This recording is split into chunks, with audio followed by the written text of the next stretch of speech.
When you're having concerns about waking up multiple times in the middle of the night, it can be things like what you ate that night. It can also be things where, you know, like we talked about with restless leg syndrome, obstructive sleep apnea. So a sleep test is very important for those kind of insomnia where, let's say you're not having trouble falling asleep, but you're actually waking up multiple times during the night as well. And things that are also associated with that could be potentially the medications that you're on, things that potentially, if, you know, a lot of my patients have what we call mind racing, which is what's waking them in the middle of the night. Waking me up. Or like pain, chronic pain is something that wakes people up a lot. Or if you're drinking too much, you're getting up to go to the bathroom a lot at night. There's a lot of issues, prostate, you know, for your loved ones, the men in your life. So those things are important. There's something that a lot of, you know, significantly older patients might have. A lot of the women that I see, they may have things like prolapsed bladders or things like that that may be causing them to need to go to the bathroom quite a bit at night or things like that. So there's a lot of reasons for waking up in the middle of the night, and there's a lot of reasons for having trouble falling asleep.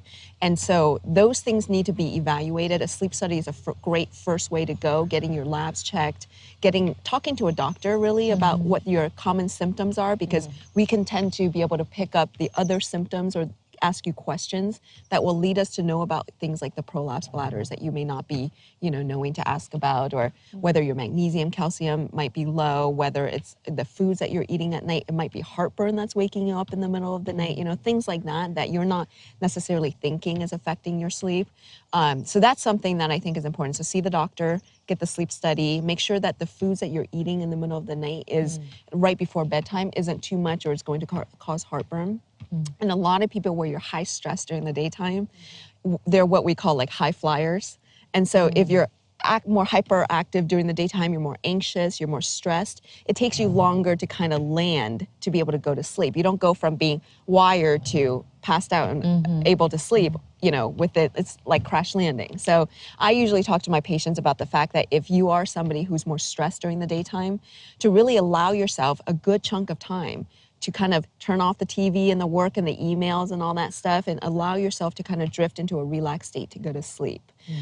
So that's something that we work on, which is called sleep hygiene. And that's very important, whether you're having issues with falling asleep or maintaining sleep, because part of talking about the sleep hygiene is talking about foods that you're consuming. Maybe you're drinking too much. Are you doing caffeine too late into the night? Things like that.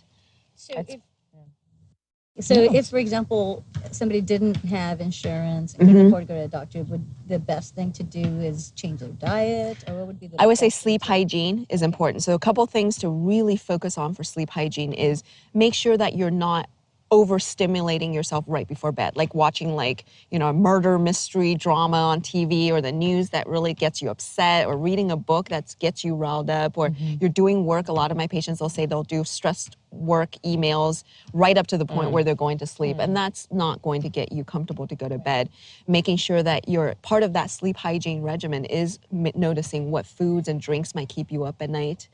So that's really kind of incorporating that. And then you can dim your lights. Make sure that in the bedroom there's not a lot of fluorescent lighting. Sometimes people do great with background kind of white noises, some people don't.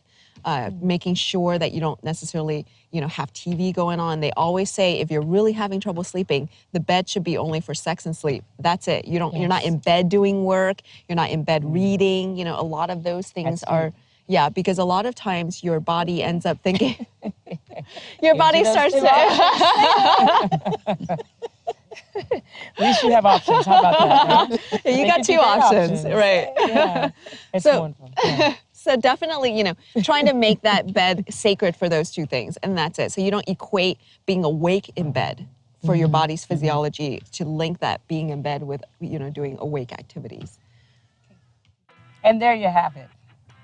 Brilliant, as usual. If you guys would like more information on this subject matter, to get in touch with Dr. Julie or whatnot, please jet over to either of our websites, and you can see Dr. Julie's website right there on the screen. And in the meantime, we'll be right back. Thank you.